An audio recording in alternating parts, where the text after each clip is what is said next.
मनुष्यों के सांस लेने की जो दर होती है वो कितनी होती है? 12 से 15 बार प्रति मिनट सांस लेने की दर होती है। इंपॉर्टेंट है। मनुष्य में जो श्वसन प्रोसेस होती है उसका नियंत्रण कौन करता है? ये भी बहुत ही इंपॉर्टेंट पॉइंट है। तो इस पूरी श्वसन प्रक्रिया का नियंत्रण जो करता है वो मस्तिष्क का मेडुला ऑब्लंगेटा भाग करता है। कौन सा करता है? मेडुला ऑब्लंगेटा भाग। बहुत ही इंपॉर्टेंट है ये भी। आने वाले एग्जाम में क्वेश्चन बन सकता है, इस चीज को ध्यान रखिएगा। पूरी श्वसन की प्रक्रिया का नियंत्रण मस्तिष्क का मेडुला ऑब्लंगेटा भाग करता है। तो ये देखिए, हमने यहाँ पर श्वसन तंत्र को अच्छे से डिस्कस करा। इसकी पूरी प्रोसेस को हमने बड़ी आसानी से, बड़ी सिंपल वे में समझा है। आई होप आपको समझ में आया होगा। चलिए अब इससे रिलेटेड जितने भी क्वेश्चंस एग्जाम में बन सकते हैं उन सभी क्वेश्चंस को हम सॉल्व करते हैं। तो फ्रेंड्स देखिए, पहला क्वेश्चन है, स्तनधारियों मैमल्स में श्वसन होता है। तो देखिए, स्तनधारियों में श्वसन की जो प्रोसेस होती है वो लंग्स के द्वारा, फेफड़ों के द्वारा कंप्लीट होती है।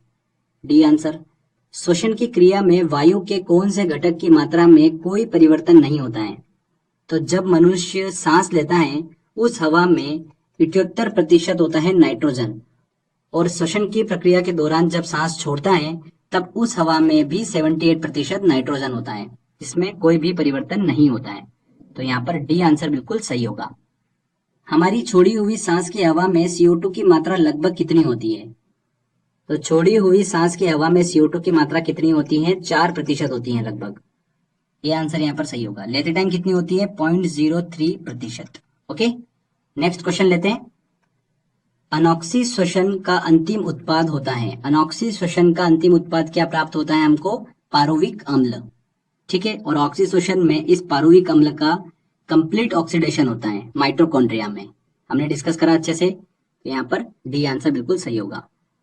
केप्स चक्र में किसका संश्लेषण होता है? तो केप्स चक्र किसे बोलते हैं? पहले तो ये हमको पता होना चाहिए। ओके, तो ऑक्सीश्वसन प्रक्रिया को ही केप चक्र बोला जाता है। तो केप्स चक्र में किसका संश्लेषण होता है? पारुविक अम्ल का पूर्ण ऑक्सीडेशन होता है। ठीक है, तो यहाँ पर ए आंसर बिल्कुल सही होगा। श्वसन की क्रिया संपन्न होती है। श्वसन की जो प्रक्रिया होती है वो कहाँ पर कंप्लीट होती है? माइटोकॉन्ड्रिया में कंप्लीट होती है। हमने अच्छे से डिस्कस करा इस चीज को, आपको समझ में आया होगा। चलिए अगला क्वेश्चन लेते हैं।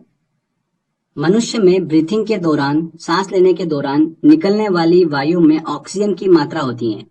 तो लेते टाइम जो ऑक्सीजन का परसेंटेज होता है वो कितना होता है? 20, और छोड़ते टाइम कितना होता है? 16%। तो यहाँ पर बी आंसर।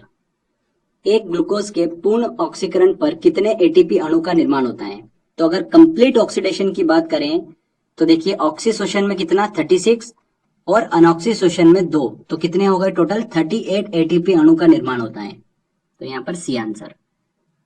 वयस्क मनुष्य 1 मिनट में कितनी बार सांस लेता है? तो सांस लेने की दर जो होती है वो कितनी होती है? 12 से 15 बार पर मिनट। ये आंसर यहाँ पर बिल्कुल सही होगा। हीमोग्लोबिन के बारे में सही कथन है। इंपॉर्टेंट क्वेश्चन है काफी। यह रक्त में ऑक्सीजन का संचार करता है, बिल्कुल सही। यह लोह युक्त यौगिक है, बिल्कुल। यह कुछ रोगों से प्रतिरक्षा प्रदान करता है, यह बिल्कुल गलत है। यह रक्त को लाल रंग प्रदान करता है, बिल्कुल सही। देखिए 1, 2 और 4 ऑप्शन बिल्कुल सही है। तो यहाँ पर सी आंसर हमारा सही होगा। इंपॉर्टेंट क्वेश्चन है काफी, ध्यान रखिएगा।